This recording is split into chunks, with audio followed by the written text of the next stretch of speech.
Dan kalau keseharian itu, kalau untuk hobi sendiri, aku tuh suka nulis Kak. Terutamanya nulisnya itu ada beberapa artikel yang ada di Aceh Trend, media siber Aceh Trend. Lagu paling favorit itu mungkin semua pada kenal sih se-Indonesia, bahkan sampai ke Eropa, sampai ke Amerika, USA, Las Vegas gitu. Luar biasa.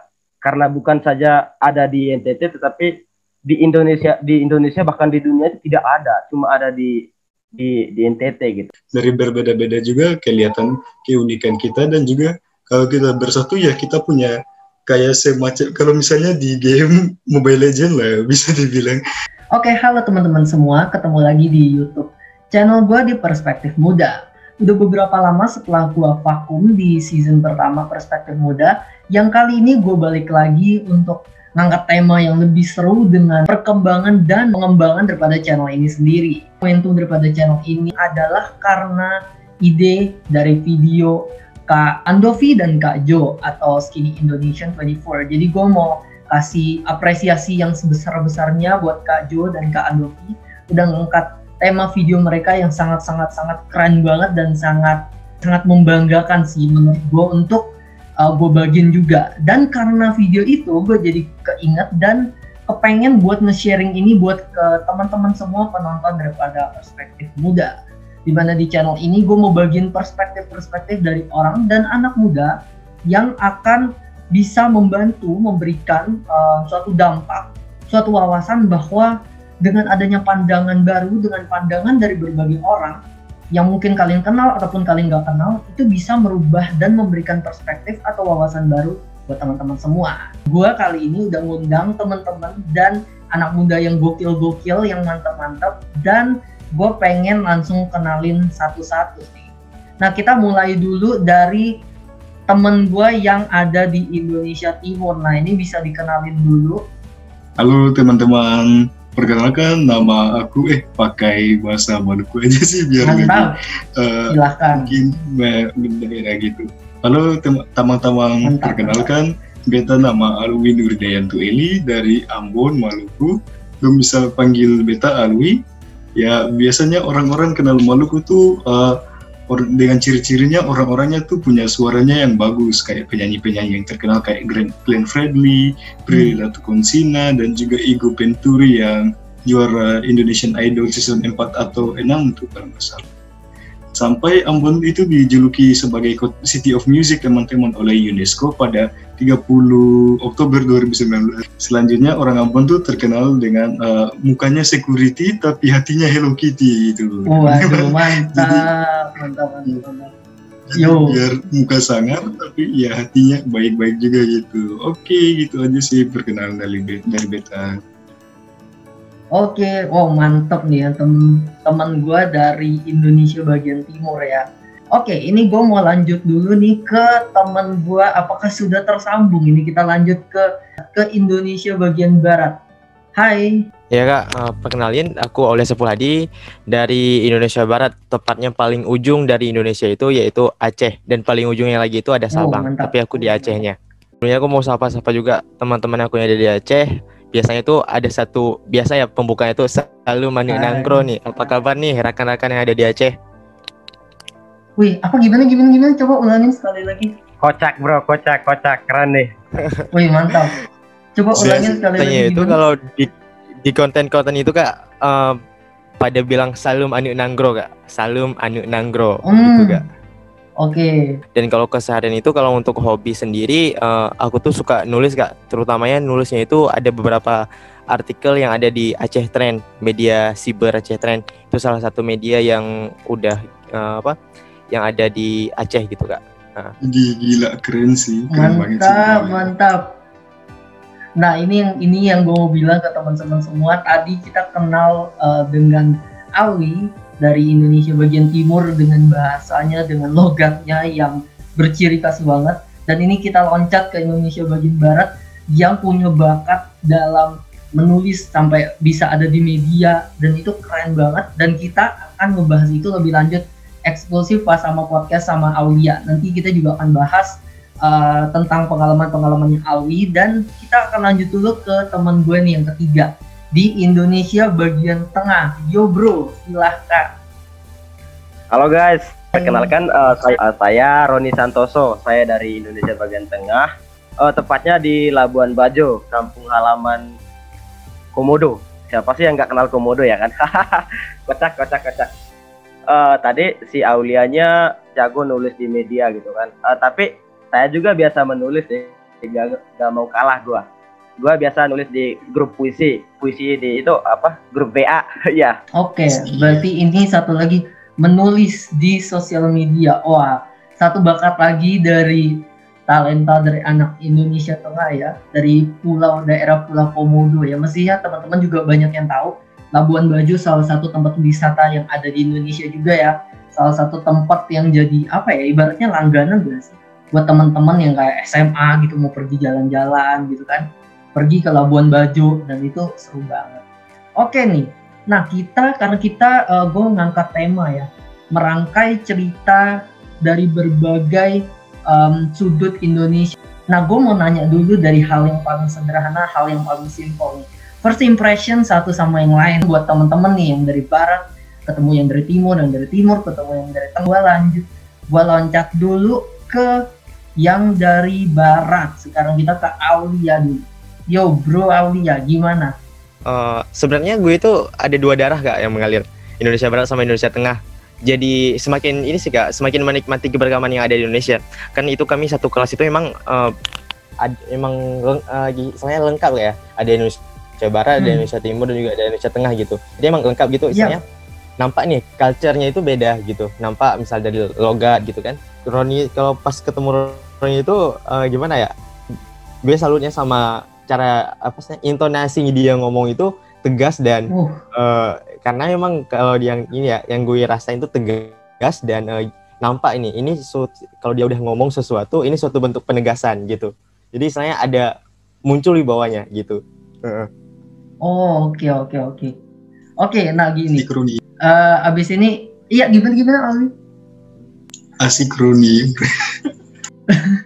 Kalau yang dari timur nih gimana nih Aulia? Menurut kamu pas ketemu, kan kamu dari barat, Indonesia Barat ya, dari dari barat, udah gitu ngeliat teman dari timur, gimana nih? Timur, iya. Alwi nih kak, terutamanya. Iya. Ngeliat Alwi gimana? Satu kata kak. Kata, kocak. Wih kocak, kenapa? Iya.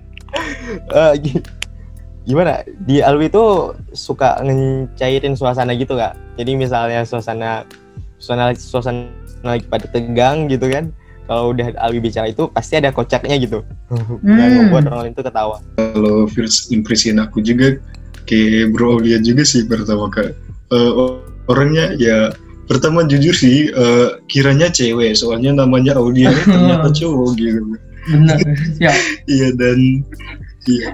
Tapi semakin kenal lebih dalam juga si Aulia ini orangnya tenang banget gitu kak, dan kayak tenang-tenang menghanyutkan gitu. Kadang jawabannya tuh nggak terduga dan nggak dipikirin oleh teman-teman sekelas gitu sih kak. Wow, berarti out of the box dong. Sampai iya kak, sampai aku juga sama Roni kan kadang kayak ya tercengang juga gitu sama jawabannya gitu.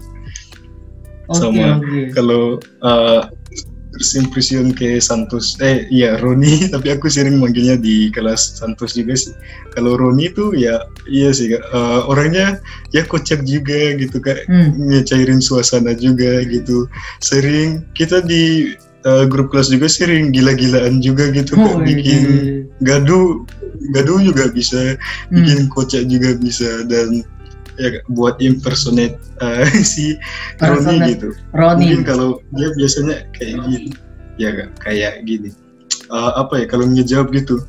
Tetapi kata Cicero itu bahwasanya hukum harus aku agak lupa sih kata-katanya. Berarti gitu ya. Tetapi kata Cicero gitu ya. Gitu ada penekanan-penekanannya. Iya gitu. Oke, nah kita lanjut ke yang tengah. Oke, Pak Bos Roni, gimana nih impresi sama ini teman-teman yang dari timur dan dari barat?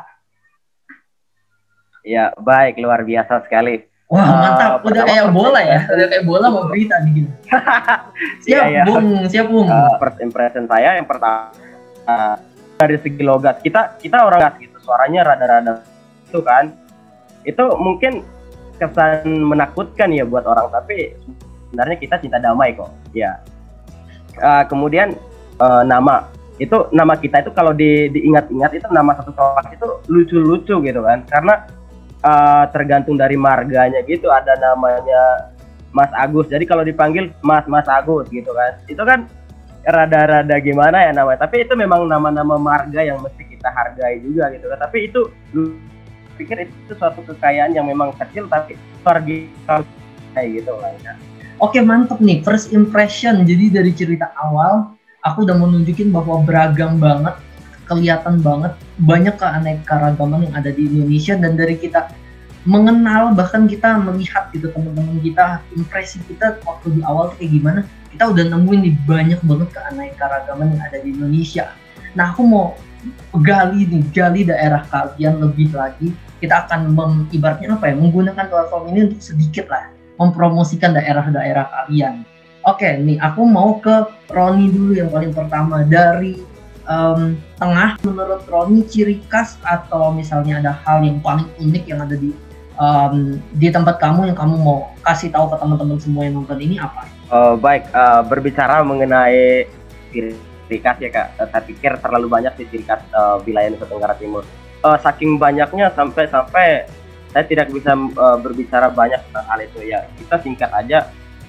Ya, ciri khasnya pertama itu Flores itu tidak dikenal oleh banyak orang, tapi komodo yang dikenal banyak orang itu aslinya ada di Flores itu sendiri gitu kan. Kemudian berbicara mengenai artis penyanyi gitu, saya pikir NTT itu unik, ada banyak artis, kemudian ada penyanyinya juga. Ada siapa sih yang nggak kenal itu si Jeremy Teti, ada Marion Jola, ada Ivan Estroman, NTT ya. Iya, Adnet Kamaleng, kemudian Abdur, kemudian satu lagi artis cilik si Betran Peto gitu kan. Iya, nah itu juga. Ya, lagu paling favorit itu mungkin semua pada kenal sih se-Indonesia, bahkan sampai ke Eropa, sampai ke Amerika, USA, Las Vegas gitu. Itu lagu Gemu Famire. Itu kita pada tahu gak sih lagu Gemu Famire? Iya. Iya, itu dari NTT. Kemudian berbicara mengenai ciri fisik, kita di platform Zoom ini aja udah tahu sih kalau emang orang NTT itu mukanya rada-rada hitam gitu kan. Kemudian rambut rada-rada keriting gitu, tapi ya muka sangar, suara tegas agak kasar, tapi katong pecinta damai. Walau katong kulit hitam tapi katong puhati sonde hitam gitu. Muka boleh menyeramkan sih, tapi hati menenteramkan, boleh dibilang. Waduh, mantap. Mantap. Kata-kata bijak ya untuk hari ini ya. Oke, aku langsung kita ke Alwi dulu. Alwi, gimana nih? Di budaya kamu, di tempat kamu, ciri khas apa sih yang kamu pengen angkat ke teman-teman semua? Oke, Kak. Ya, baik. Kalau di Ambon juga dan Maluku juga pada umumnya, Kak, sama sih Kak, kayak Flores atau NTT kayak punya Roni gitu. Banyak sih kekayaan budayanya gitu, tapi yang paling aku ingin highlight itu ada dua sih, ada Pela Gandong dan juga Sasi Gereja gitu. Yang Pela Gandong ini adalah kayak hubungan persaudaraan biasanya antar dua kampung sih Kak, atau lebih. Jadi ada yang antar kampung Islam sama kampung Kristen, itu mereka kayak warga-warganya di kampung itu tuh saling gotong royong membantu kalau ada sesuatu gitu. Misalnya ada pembangunan gereja, itu teman-teman yang dari kampung Islam tuh harus bantu teman-teman yang kampung Kristennya gitu buat ngebangun gereja gitu Kak. Dan juga begitu sebaliknya gitu Kak. Itu buat Pela Gandong. Itu Pela Gandong tuh banyak sih Kak, ada antar, misalnya contohnya di Ambon tuh ada antar Batu Merah, di kampung Batu Merah yang Islam dan juga kampung Paso yang Kristen gitu. Dan juga ada buat kampung O di Seram juga, sama si di Ambon juga gitu Kak. Bisa dalam satu pulau atau antar pulau juga gitu sih Kak. Sama yang selanjutnya itu Sasi Gereja, itu kayak aturan gereja gitu tentang bisa dibilang kayak pembangunan berkelanjutan gitu sih Kak. Kayak ada larangan gitu, hukum adat gitu. kayak larangan warga-warga tuh nggak boleh ngambil kelapa muda gitu yang terjatuh, walau terjatuh di sana kecuali udah benar-benar masak gitu. Dan larangan itu ada tujuannya juga supaya menjaga inilah keberlangsungan gitu, kayak ada keberlanjutan supaya si kelapanya tuh bisa bertumbuh juga, nggak dieksploitasi secara berlebihan. Yang oh ya aku tambah satu juga sih Kak, ada yang namanya makan patita. Jadi itu kayak kita bisa dibilang piknik sih Kak gitu. Jadi kayak kita makan bareng sama keluarga besar gitu, tapi di pantai gitu biasanya dulu sama kita saling makan bareng, jadi enak gitu sambil ngobrol yang mungkin agak udah jarang kita jumpai di masa sekarang gitu sih Kak.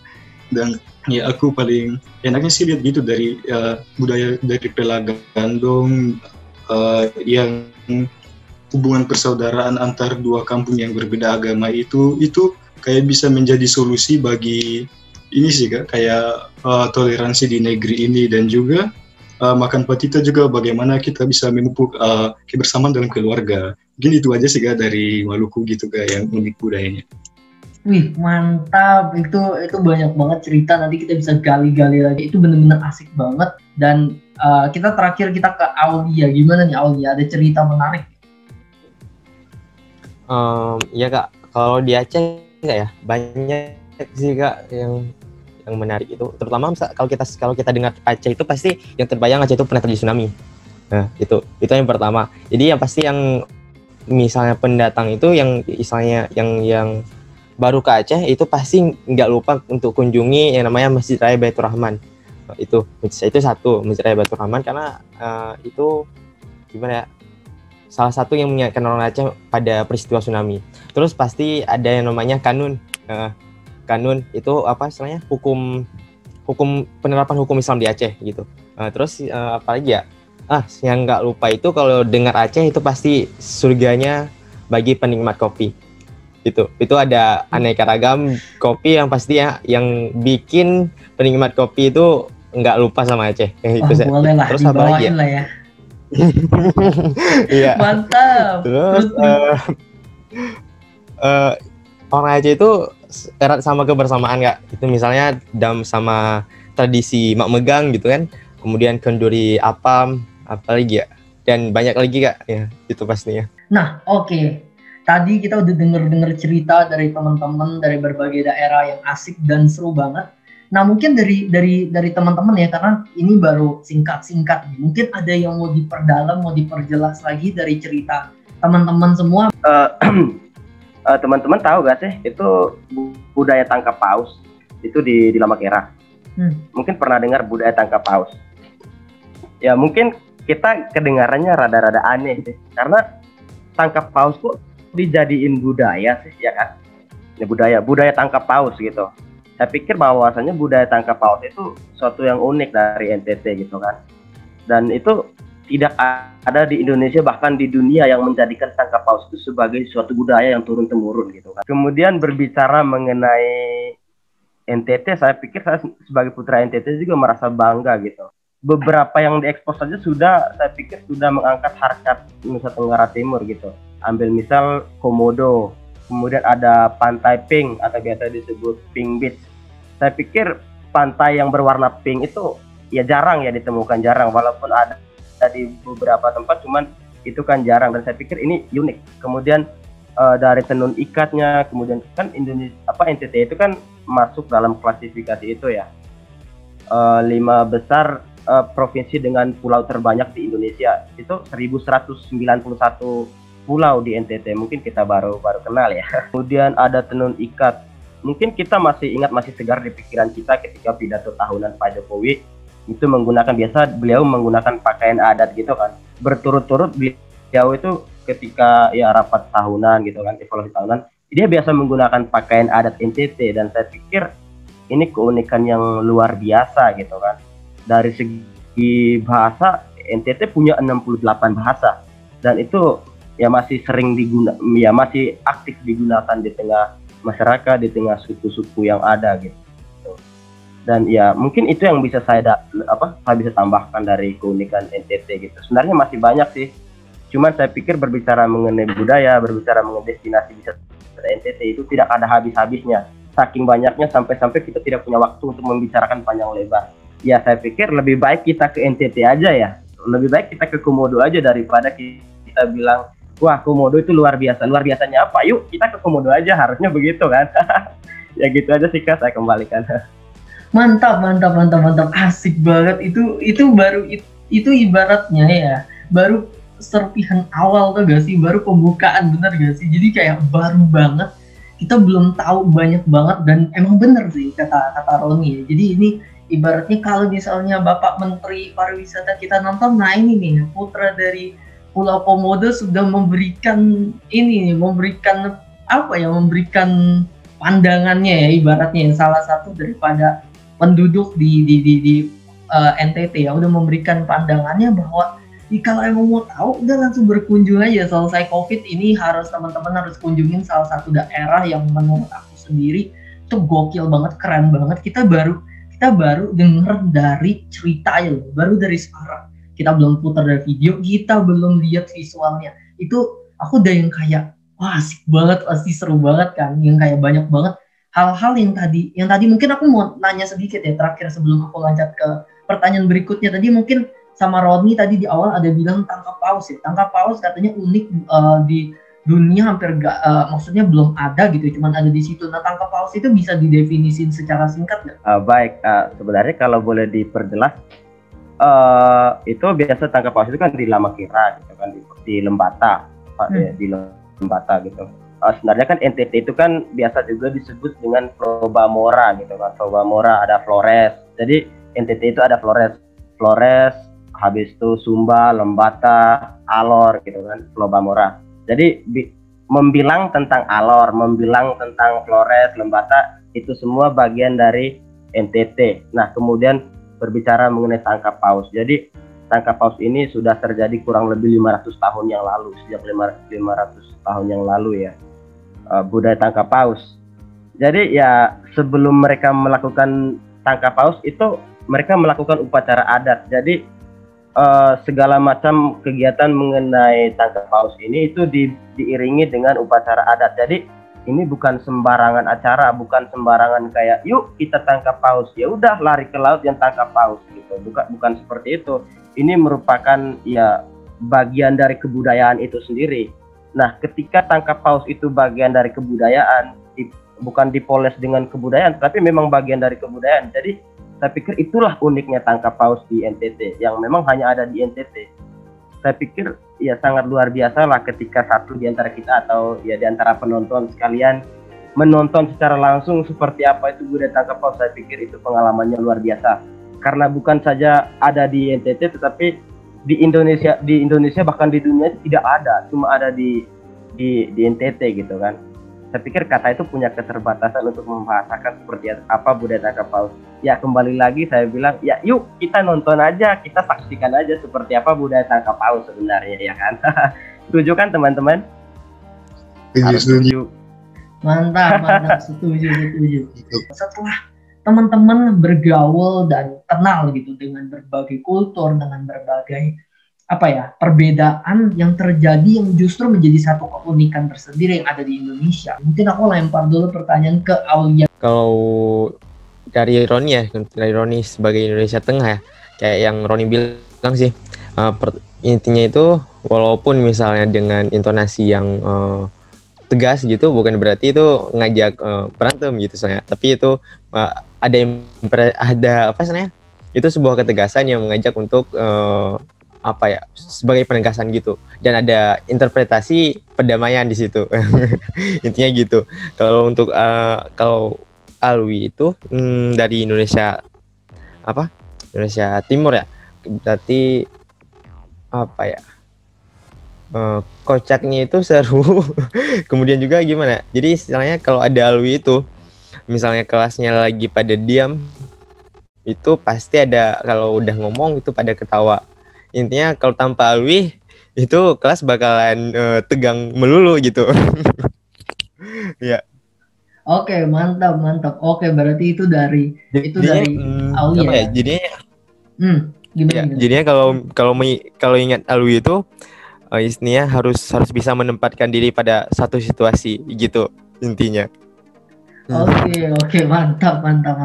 Oke, nah aku mau balik dulu ke Roni nih.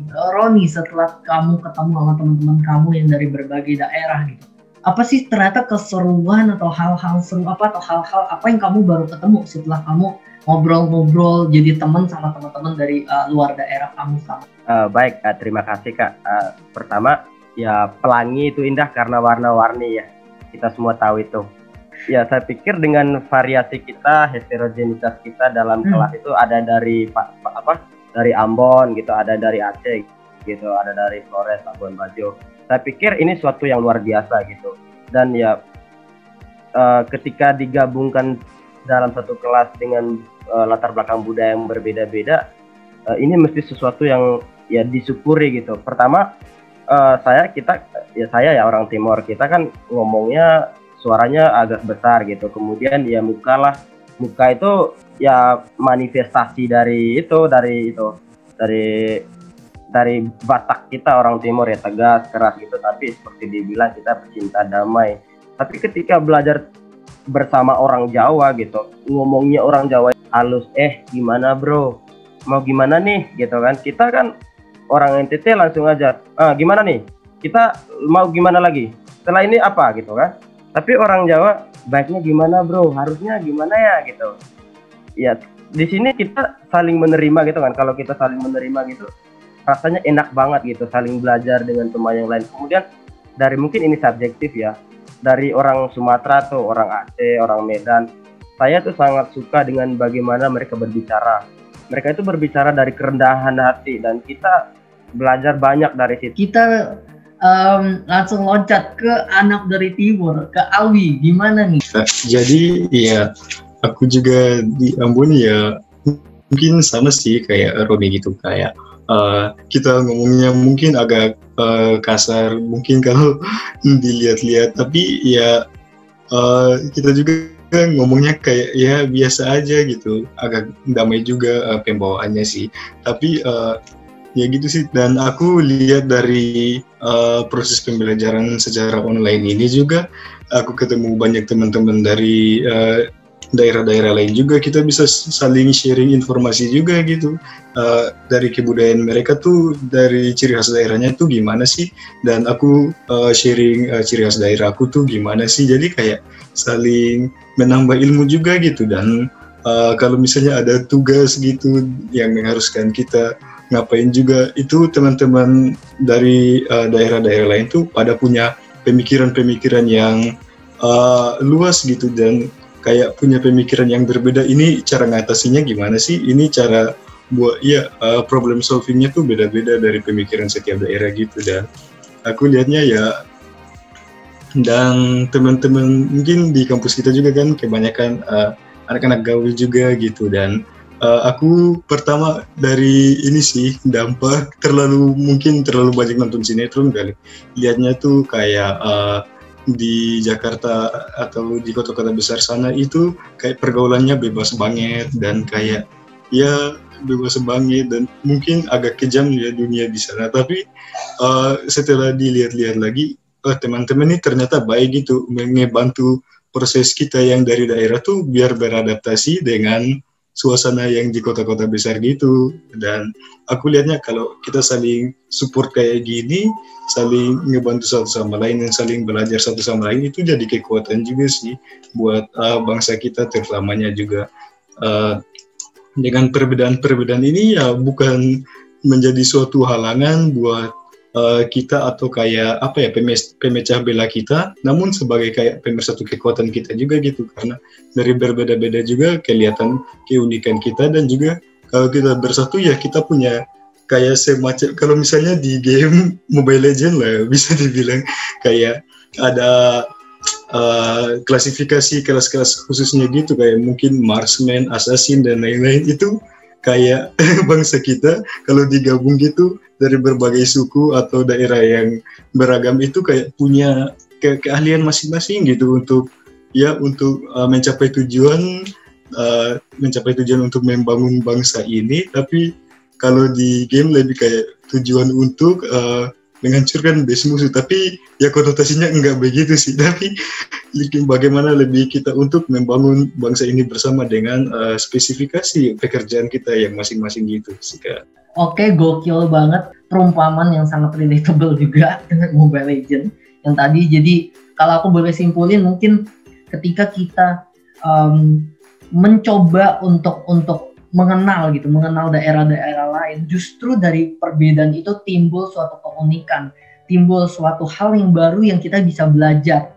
Sama kayak nama channel ini kan, Perspektif Muda. Jadi mengambil perspektif nih, dan itu yang menjadi menurut aku ya menjadi daya kuatnya Indonesia, menjadi kelebihan utamanya Indonesia, karena keunikan perbedaan itu, karena perbedaan itu yang membuat kita menjadi satu kan, Bhinneka Tunggal Ika gitu, berbeda-beda tapi tetap satu gitu, dan itu yang menjadi fondasi kita gitu. Dan balik lagi ke tema yang ada di awal gitu, tema aku malam hari ini gitu, merangkai cerita dari beragam sudut Indonesia gitu, merangkai cerita dari berbagai daerah Indonesia gitu. Kita udah sampai di penghujung dan kita udah ketemu banyak cerita, dan aku cuma mau bilang kayak bahwa Indonesia adalah salah satu negara dengan jumlah pulau yang kita bisa bilang paling banyak, dan penduduk yang banyak juga ya di dunia. Dan itulah yang menjadi kekuatan kita. Apalagi kalau teman-teman tahu bonus demografi gitu, di mana penduduk Indonesia, usia produktif bangsa Indonesia, itulah yang harus kita fokuskan. Di mana keberagaman, di mana perbedaan, di mana latar belakang itu justru menjadi satu keunikan kita sendiri yang mungkin gak dipunyai beberapa bangsa lain gitu ya, yang cuman ada di bangsa kita, dan itu harus kita pakai gitu, harus kita manfaatkan potensi itu untuk siapa tahu kita ketemu ide ini dari daerah itu, dan kita ketemu ide yang lain dari daerah yang lain, dan ketika kita kolaborasi menjadi satu hal yang baru yang mungkin gak pernah terpikirkan oleh orang lain. Dan menurut gue itu yang paling penting, yang harus diingat oleh seluruh teman-teman yang nonton video kali ini, nonton podcast kali ini, bahwa keberagaman merupakan satu kunci untuk mencapai suatu hal yang baru, bahwa dari suatu perbedaan timbullah sesuatu yang baru. Karena kalau kita sama-sama aja, ya kita akan menjadi sama dengan orang lain, tapi ketika kita berbeda, maka kita akan terlihat. Jadi kayaknya sekian aja untuk podcast gue kali ini, untuk podcast pertama yang seru banget dan ngangkat tema yang asik banget. Dan sekali lagi gue mau apresiasi buat teman-teman yang udah nonton dan juga narasumber gue, teman-teman aku yang asik banget. Aulia dari Indonesia bagian Barat, Indonesia bagian Tengah, Roni, dan juga terakhir Awi dari Indonesia bagian Timur. Dan aku juga nggak lupa untuk kasih apresiasi buat Skinny Indonesian 24, Kak Andovi dan Kak Jo yang udah kasih inspirasi yang keren banget untuk aku ngangkatin topik pada hari ini. Jadi kayaknya segitu dulu, dan kita akan sambung di podcast selanjutnya, akan membawa perspektif-perspektif cerita-cerita baru buat teman-teman semua. Dan juga jangan sampai gak subscribe, karena mereka-mereka semua, Awi, Roni, dan Aulia masih banyak cerita yang akan aku gali dari mereka tentang daerah mereka masing-masing dan keunikan dan bakat-bakat mereka yang tadi mereka udah sebutin.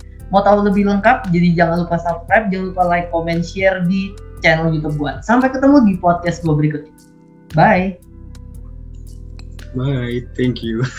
Bye, thank you teman-teman. Perspektif Muda, where your perspective matters.